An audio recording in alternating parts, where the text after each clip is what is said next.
We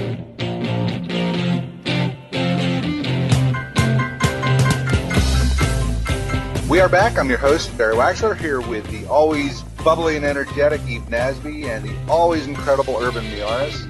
And we're having a fun show. We have our first guest of the day. So excited. She is so smart. She's like one of my smart friends. Yeah, no, that's true. So, well, welcome Miss Katie Lepore from Miller, Monson, Peshel, Polacek, and Hoshaw. I have to read that one because I couldn't remember it for all the tea in China. It's quite a mouthful, isn't it?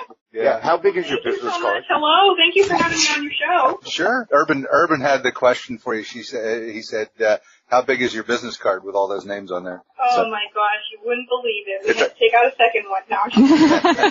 Wrap it around. You know, I've heard it taken out a second before, but not on a business card.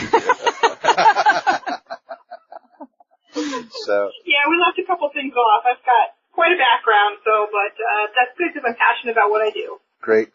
Well, I'll give you a brief introduction here. I asked Katie to join us on the show today because she's with one of the more prestigious firms in San Diego. Miller Monson has been around for a long time. I believe it's second generation, but I'll let you tell us about that. And she has a long background as an estate planning attorney as well as a tax attorney and a CPA. And so now you have all the names and all the designations, so now you need a third card. So. No kidding, right? Yeah. So tell us about you and what you do and how you do it, and well, let's start from there. Sure thing. So I'm at Miller Monson for short, founded by Ralph Miller, who has since passed away. But Tom Monson, the second name on that whole list of names there, is still here, and he started as a law clerk. Oh gosh, ages and ages ago. And several of the partners have been here together since before I was born. So we are a boutique estate planning, tax. We do have litigation folks here. We'll do business, a little bit of real estate, and it's just a good environment. We're very collaborative, and between everybody here, there's a lot of experience, and they're just overall just good people. Is one of the main reasons why I came to join the firm. Great. But yeah, you said my background. So my background is as a CPA initially. So I did my bachelor's in accounting and I did my master's in tax, both out of a business school. So it's more of I had economic classes, finance classes, those sorts of things. And I went to work at one of the big four firms up in Los Angeles, and got my CPA license while I was there. Took all those exams and got some really great experience, mostly preparing tax returns. Decided that it wasn't enough for me, and so I went to law school for lucky degree number 3, and took a bunch of tax classes because I knew I wanted to go into estate planning and tax from the get-go.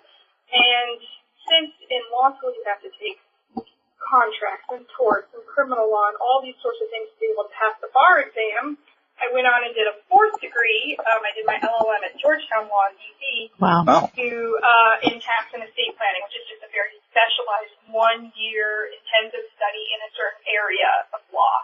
So I didn't have to take all those more general sorts of classes that won't really enhance my practice much. And after that, came back to sunny San Diego, and here I am. I've been at the firm for just about a year now. Great. Well, tell us a little bit. What would you say is one of the most trending topics right now in tax planning, estate planning, everything that you do? What would you say is one of the most trending things? Yeah, well, I don't know how up to date or how much you follow the tax laws, but just in December of 2017, Congress passed the I guess it's informally called the Tax Cuts and Jobs Act, which made a lot of major changes, overhaul to the tax code. But one of which directly impacts our business here is they increased the lifetime exemption for estate tax filings to up to, I think it's $11.18 million a person. Right. So that means a person can die with over $11 million or a couple together with $22 million before they're subject to estate tax. Wow. Several years ago, it used to be you got hit with a very large 40% estate tax at a much lower dollar threshold as well. So clients were originally concerned about trying to avoid estate taxes and doing all things that they could to create family partnerships and sub-trusts and gifting and sort of things to try to minimize their value of wealth that they own at death, versus now it's more important to save on income taxes, which are going to have a higher burden Right. and more likelihood of hitting people. So it's sort of a trend of now we are trying to undo some of those planning that took place before and allow clients to get a step up in basis on their assets. Right. Which is more important now to try to minimize. Tell our listeners what you mean by step up in basis. Yeah, so a basis is what you basically bought the property for. So in your home, it would be what you paid for it plus any major improvements you put into it. In share of a stock, it's going to be what you purchased for it originally. And then these things, of course, fluctuate in value year to year. The real estate market has its ups and downs. Stock market has its ups and downs. And then, but you're not taxed each year on those increases or decreases. You're only taxed upon sale. So you would then take, once you sell the asset, you take the selling price and you subtract out your basis, and that equals your capital gain or loss. It's negative. Right. So people originally were trying to avoid estate taxes at all costs, but they didn't really have a concern for whatever my basis is, that's fine, whatever. Try to save the 40% estate tax. Hmm. But now, if you hold an asset at your death, your basis in your asset gets stepped up to fair market value at the date of death. So maybe grandma bought shares in some up-and-coming corporation for pennies. And originally, if she were to sell it, if it's worth a lot, there'd be huge gains in there. Mm-hmm. So grandma holds them until she dies. Her basis of pennies gets stepped up to the fair market value that it's worth as of the date of her death, so that her heirs can then inherit it with a much higher basis, thereby lowering the capital gain. Right.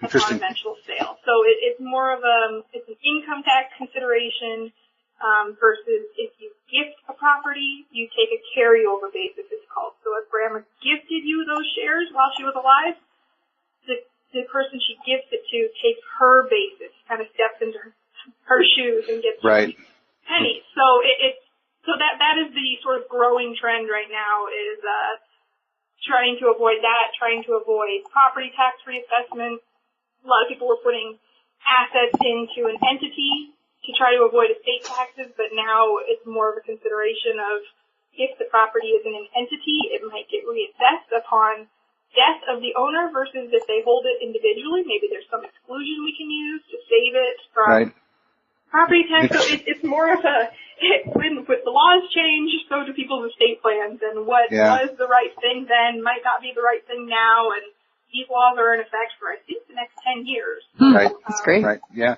So you're listening to Close Up on America's Business, where business, finance, and technology meet. I'm your host, Barry Waxler, here with my co-hosts Eve Nasby and Urban Miaris, and our guest is Katie Lepore.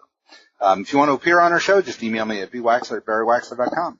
So Katie, I've got a question for you. Number one, I think one of the biggest things people relate to in what you're talking about is mostly real estate. So if grandma bought the home for $10,000, many years ago, and she's lived in it all these years, and now the property's worth $1 million, okay? What happens if she sells it the day before she dies? There's all the capital gain that is applied in that case. But if she passes it on to her children and her children sell it after she dies, there's a big difference in that. So tell us a little bit about that. Exactly. So that gets to what I was talking about, the basis. If she bought it for $10,000, she can have a $10,000 basis, and then she sells it for, what did you say, $1 million? Right. That's a huge differential between the selling price and the basis. So if she were to gift it during life to her kids, they are going to take her carryover $10,000 basis. But if she holds it until death, they will inherit it at the fair market value. So if they were to turn around, clean it out, fix it up maybe a little bit, slap on a fresh coat of paint, and then turn around and sell it, ideally there will be very little or no capital gains tax at that point. Yep, and the tax savings that they would get in that, just as a rough number, you're talking about capital gains at 20% plus California, if they're in California, at another 10 or 15% plus the Medicare tax and all that. You're talking about a lot of money in tax savings by doing it the right way. You are, absolutely. And as I would say, that home, so for property tax purposes, if it was only because California has Prop 13, property tax values can only increase a small percentage each year.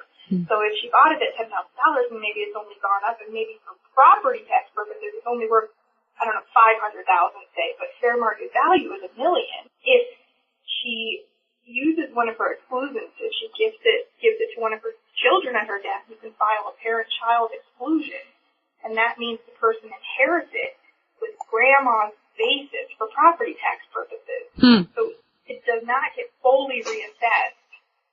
And that could have huge dollar amounts. Right. You go from paying property taxes on $500,000 of property to all of a sudden paying property taxes on $1 million of property. Right. It often gets overlooked by people, and it could represent significant dollar amounts. Yeah, it's interesting. The interesting part to me is, and I know we went through this in, I think it was 2010, they put that law on a sunset provision, which means that the law goes away and we go back to what we had before, and that's in what, 2025, is it? That could be right. Yeah. So I remember in 2010, the talk, which was in poor taste, but the talk was, in 2010 or 2009 was the year for you to die if you wanted to die. Yeah, 2010 estate tax was repealed, right? Yeah. Yeah, and then they came back the next year. Up in basis that year. Right. So save on the estate tax, but you're paying later on the income taxes. Right. So they got you coming or going. Yeah. So. And that's the reason why estate planning is so important too. If grandma doesn't hold it in a trust at her death, or in an entity, or some pay on death, or it doesn't have any kind of proper planning in place, her estate could be subject to probate at the time of her death, which is a very long, drawn-out process, even if there's no argument between heirs. Yes, I know. I resemble that remark. My dad passed away in 2014, and he had a relatively low amount of assets, but it was still 2.5 years because, I won't go into family business, but it was 2.5 years in probate that shouldn't have been. So anyway. So what are some of the biggest mistakes that folks make in not getting their estate planning and all this stuff together? Yeah, so a lot of people will draft the plan, but then they won't update it. Or I would probably say the most common thing that I would see is they draft the plan and they create a trust, but they don't ever fund the trust. What does that mean? That means Put your assets in the trust. You go to Citibank, you go to Wells Fargo, you keep your money in savings, and you have your payroll deposited and whatnot, and it's just in your name as an individual, right, under your Social Security number. You need to put that account titled in the name of the trust for it to actually go in the trust. So you need to actually, after you've drafted the trust with an estate planner and you signed it with a notary and it's actually formed and in existence, you need to go back to Wells Fargo or Citibank and say, hey, can you transfer it to not just me as an individual, but me as trustee of my trust, so that the title actually changes to be in the name of the trust. So those are your bank accounts, checking, savings. That could be your TD Ameritrade account. That's obviously your house. All of that stuff is what you're saying is a little bit of footwork. Same thing with the home. Your home should be in the name of the trust. But the estate planner will likely draft it before you transferring it. But then a lot of times when people refinance, the underwriter makes you take it out of your home and refinance as an individual. It's hard to get a loan in the name of the trust. And then people often don't put it back into the trust. So they die at death with accounts or assets just titled in their name individually, which is what could possibly be probate, which is that long, drawn-out process. Well, we got to take a quick break, and we'll be right back with Katie Lepore. This is Close Up on America's Business, where business, finance, and technology meet. I'm your host, Barry Waxler. Here are my co-hosts, Eve Nesby and Urban Muir. We'll be right back after this short break. And I've been taking care of business every day, taking care of business.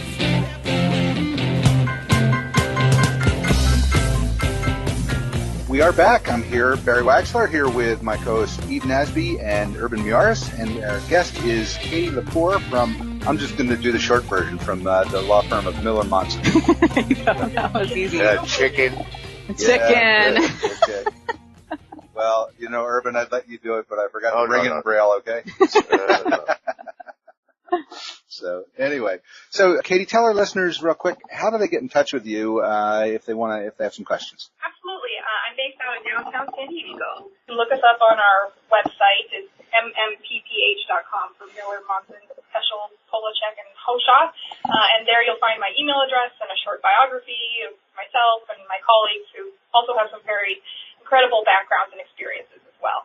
So one of the things that Eve brought up on our break was the misnomer in the public is that estate planning is there for only the rich and famous, and that's not really the case, is it? No, that is a very common misnomer. You're absolutely right. So I can only speak to California laws, being that I'm licensed in California. And currently the probate laws are if you have $150,000 of assets or less upon your death, you do not have to go through probate, that your heirs can just sort of figure it out for themselves, so long as there's no disagreements or anything that requires going to court. But in California, $150,000 is a pretty minimal dollar amount. Right. It basically means you're a homeowner, you should have an estate plan, even if you're not in the millions of dollars. There is definitely a misconception that a trust is for the rich and the famous. And there are certain kinds of trusts out there that might be more specific to those with wealth, but the types of family trusts or living trusts, as they're usually commonly called, are very common and are things that largely anybody should really have. I already did mine several years ago, and I'm pretty young, and like, for instance, some of my parents have an estate plan, and they're not really wealthy or anything. It's just a way of having all your affairs in line, being able to save your heirs from having to go through that process of probate upon your death, which is just very long and drawn out and expensive, quite frankly. Right. Plus, it gives you the opportunity to sort of leave your assets as you wish. If you really want that pearl necklace to go to your cousin Susie, well, you can put that in your estate plan or your golf clubs or whatnot. Maybe you only want your kids to get your assets upon reaching age 30, or you really in a trust can sort of specialize it and tailor it to your desires. Yeah, interesting. You know, I was just thinking about, I had lunch with one of your colleagues at the firm, and they talked a lot about the IRA Beneficiary Trusts, which I think is important too, because, you know, there are a lot of people today that have grown a lot of assets in their retirement plan, and they don't spend all those assets during their lifetime. So tell us a little bit about what is an IRA Beneficiary Trust and how can it help? Yeah, so you must have met with Brad from our office, I Brad did. Dewan. Yep. He is one of the leading experts in San Diego and, dare I say, nationwide on sort of retirement planning, and he will even do business trusts that you can sort of have your retirement accounts. I've been dealing with it more so on a side of people who have real estate holdings, Right. and either want to purchase real estate within their retirement account because they find real estate to be a more steady, stable investment and to have regular cash flows from rent has been a popular choice. Or I see it people who do real estate full time and therefore don't have any sort of earned income from a regular W-2 job and want to create a retirement account. Well, you're limited to be able to put money pre-tax into a retirement account based on how much earned income you have. So Right. we structure their real estate holdings in such a way so that they have some sort of earned income to be able to start a retirement account. Right. Yeah, and it's interesting because for years I've dealt with self-directed IRAs and self-directed, 401ks, that type of thing. And most people don't realize that if they want to put real estate inside of a retirement plan, they just have to structure it so they have the right type of custodian. It's a little bit more expensive to do it, but it's very, modestly more expensive. And, they can do whatever they want. And, there's so many options out there that, I'm going to kind of lead the conversation in more of a self-serving way here is I think that what people have to understand is they need to build a collaborative team to work with. So, if Katie Lepore is going to be their attorney / accountant or tax advisor, from one standpoint, they need to make sure that Katie is well in tune with whoever their financial planner is and whoever their other financial advisors are, their tax preparer and what have you. What can you add to that, Katie? Oh, that I would reiterate that very much so. We work hand in hand with the CPAs very closely, and if they have a financial planner, we will do that as well. Oftentimes, the financial planner or their CPA also may serve as a future trustee under their documents or healthcare directives or that sort of thing if they've been working with them for a long time. So making sure the left hand knows what the right hand is doing is very important to have a smooth process and have all your affairs in line. And oftentimes if we come up with something with the client, we will run it by their CPA or their financial planner first. Just it's another set of eyes, another idea, and maybe they know something is in the works that We don't know. These things can be very complex for clients. Yeah, it's amazing what people will share with an attorney versus their financial planner versus their tax person. You know, there's one person usually gets that trusted relationship, and the others have to follow suit. So putting everybody on the same page is just incredibly important today. Mm-hmm. Absolutely. Sometimes the CPA is the go-to person, and sometimes it's someone they see every April 15th, and that's about it. Mm-hmm.